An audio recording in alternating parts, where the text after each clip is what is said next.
Amir Khan, Lamont Peterson. Who do you think won? We bring in Robert Exel, the editor-in-chief of boxing.com. Robert, how are you? I'm good, and you? I'm doing good. It seems like the theme of this year's fights, a la Paul Williams, Arislandi Lara, Marquez, Manny Pacquiao, now Lamont Peterson, Amir Khan, is could there be corruption in boxing? And it seems like another hometown fighter got the call and got all the calls. Amir Khan was penalized for pushing. I want to get your take first on those pushes. One of them occurred in round 12. 2 points were deducted, which ended up costing Amir Khan the fight. What did you think about it, and was it a blatant enough push to penalize Khan twice? Well, I mean, he was pushing off all throughout the night. I mean, it wasn't as though he had just begun to do that. I mean, boxing is not a pushing game. It's a punching game, and it's really not appropriate behavior. I mean, it's not often that people are fouled for it, but Khan was doing it all night long, in addition to sort of holding down Peterson's head. I mean, it wasn't as though he really fought a clean fight.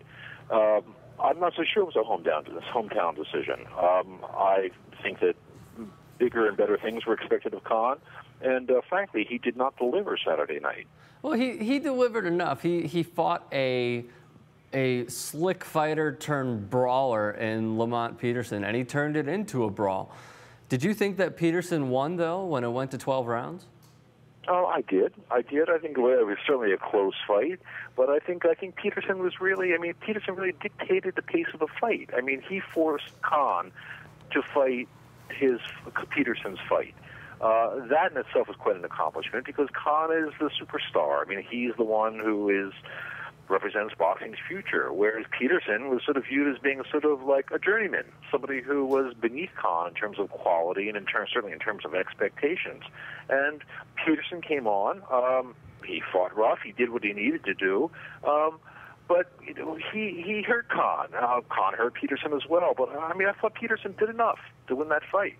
The referee was Joseph Cooper. 24 out of his 31 fights have been in Washington, D.C. He deducted 2 points from Amir Khan for pushing. The final scores were 113-112, with 2 judges scoring that for Peterson, 115-110 for Amir Khan. Lamont Peterson is your new IBF WBA light welterweight champion.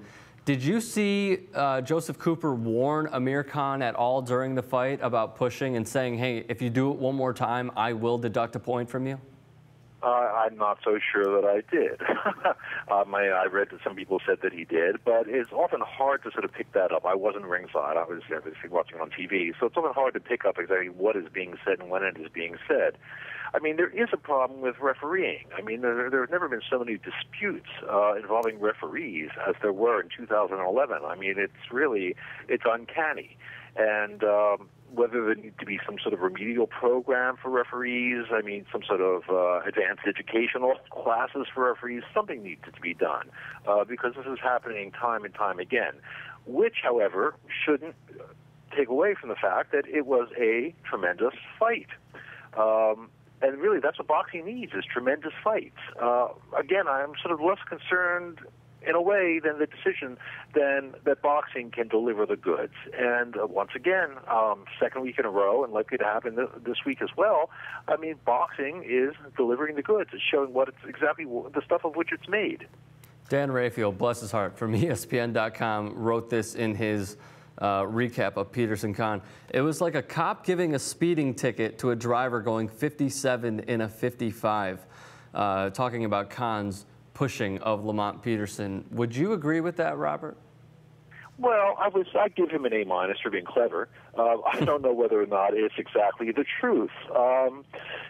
I don't really know. I mean, it's such a subjective sport. I mean, we're not taking balls and strikes, which are subjective enough. I mean, boxing is incredibly hard to judge, and some people like a brawler. Some people like a boxer. Some people like forward aggression. Other people like brilliant defense. I mean, there are so many variables that it's really hard to determine. I mean, unless a guy's knocked out cold, everybody's not going to be happy. And Dan Raphael, I respect him, great accomplishments, et cetera, but he is hardly the voice of God. It's the voice of ESPN.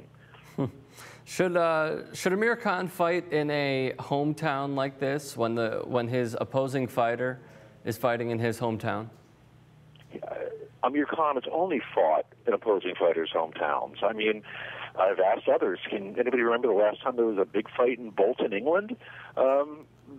There were none. I mean, he's always fighting. He's in people's hometowns. He's a road warrior. I mean, he's moved out of England. He's in the U.S. I mean, that is what he has done and continues to do, and is actually proud of having done so because he feels as though, in a way, it shows his mettle. All right, he's willing to face a hostile crowd. He's willing to face hometown judges. He's willing to face local referees, and he's willing to win. This was one time when he did not win. Just to touch on it one more time, can you think of a fight, the last time a referee deducted at least 1 point for pushing in a fight? Do you remember when that happened, or if it has happened? Oh, I do not. I mean, it's unusual, but again, pushing is not part of the game. I mean, whether it's enough of a foul to sort of warrant a point deduction, I mean, it's open to debate, but it's not part of the game. It's really not what it's about. I mean, you know boxing, Rick. I mean, boxing is about punching. It's about hitting and not getting hit. I mean, there are ways to sort of evade, to get out of a guy's way. You don't have to push him out of your way. I mean, there are ways to get out of the way. It's called, footwork. Khan is young. He's got those gifts, but he's got a lot of bad habits. And frankly, one of his bad habits is not knowing how to deal with the pressure that Peterson was applying. And he acted accordingly, and according to the refs, he acted illegally.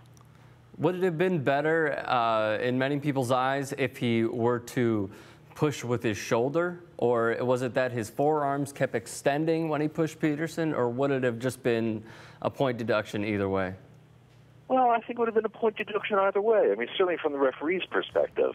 I mean, if he wants to get Peterson off of him, punch him off of it. Throw a punch, throw an uppercut. You don't let him move in on you. Move out of the way. I mean, there's a ring. The ring is there for a purpose. I mean, use the ring.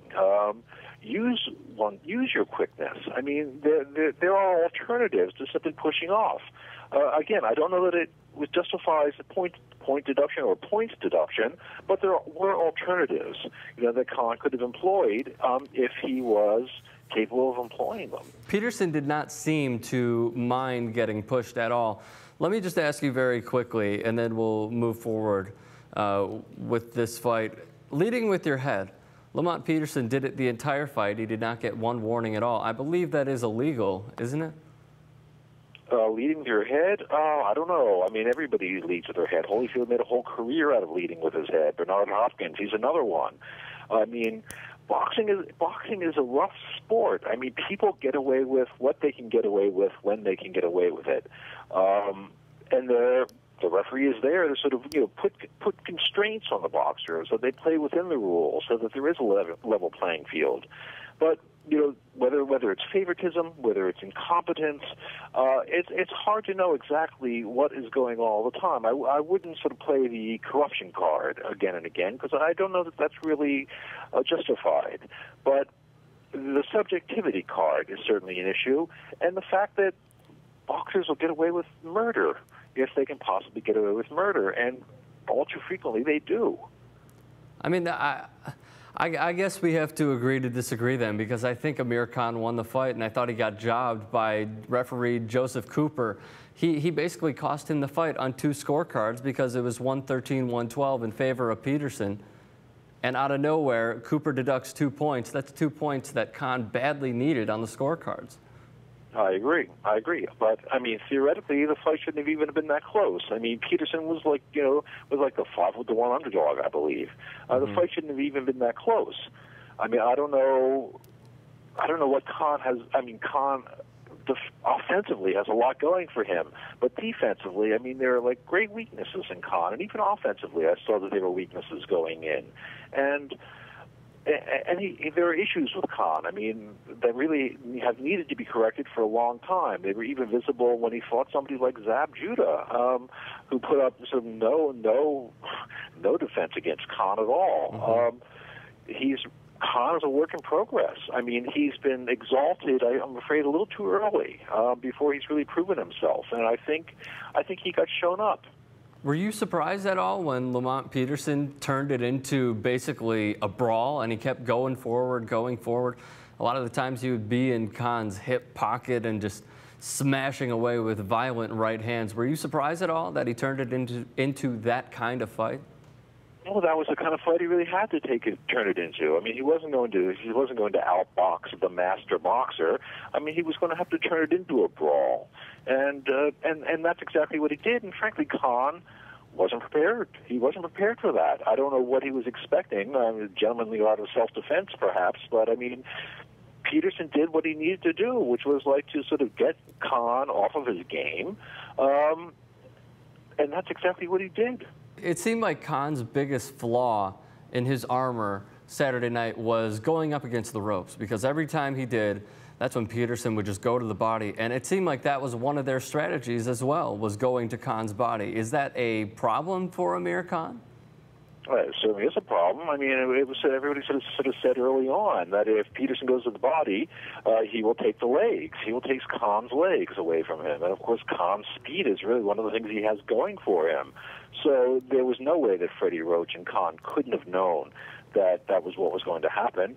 But what is Khan doing laying on the ropes? I mean, he's a young man, you know, laying on the ropes with his hands by the sides of his head. I mean, that is not a way to sort of defend title belts. I mean, you have to defend title belts. You can't sit there on the ropes and let somebody pound on you. I mean, strategically, it seems like a flaw, like an error, like it was something that either he and Freddie Roach had not discussed and planned for, or if they had planned for, Khan failed to execute under Peterson's pressure. And that's what happened. Those are the results that reveal that's exactly what happened. It appears that the rematch will be set for next March at the MGM Grand in Las Vegas. That's at least what I have heard and what is rumored. Wouldn't you love to see this again, these two duke it out? I would love to see it again, and it will be ostensibly in more neutral territory, except this one will be sort of on Khan's home turf. And maybe they'll have an A-level referee, and maybe the result will be different. But, I mean, Peterson proved something. I mean, Peterson really showed D.C. and he showed the world. I mean, exactly how far he's come, and how far he can go. That remains to be seen. How far has he come, Lamont Peterson? Well, I mean, homeless, an orphan, selling crack at the age of 9 on the streets of D.C. I mean, he has traveled. He's traveled universes to get to where he was before he fought Khan, and since he fought Khan and walks with the title, he's traveled universes more. So his journey has been endless, and long may it continue, frankly. Lamont Peterson going from homeless on the streets to IBF and WBA light welterweight champion, certainly an unbelievable story. Robert Exel is always on top of it. Where can they find you, Robert? www.boxing.com. Very easy to remember, boxing.com.